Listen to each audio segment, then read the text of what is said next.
Ang Davao maganda na ngayon. In a series of, kasi ang pangako ko, magulo ang Davao, maraming patayan. Sabi ko, hintuin natin ito at gagawan ko kayo ng siyudad na maganda. Ang Davao ho'y maganda at makakalakad ka doon anumang oras. Noon, magbaba ka lang sa hagdanan, papatayin ka na ng mga gago.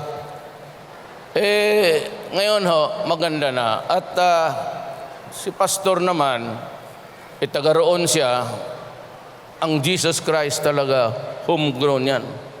Walang affiliation yan sa mga international religion. Homegrown yan.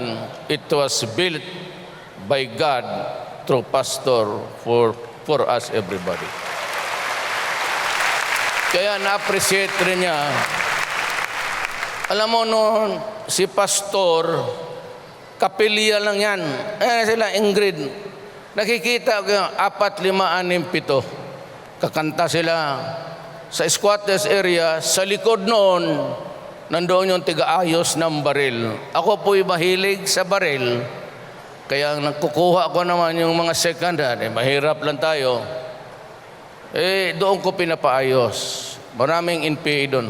Yun ang Nicaragdao. Nung Nicaragdao noon, patayan talaga doon.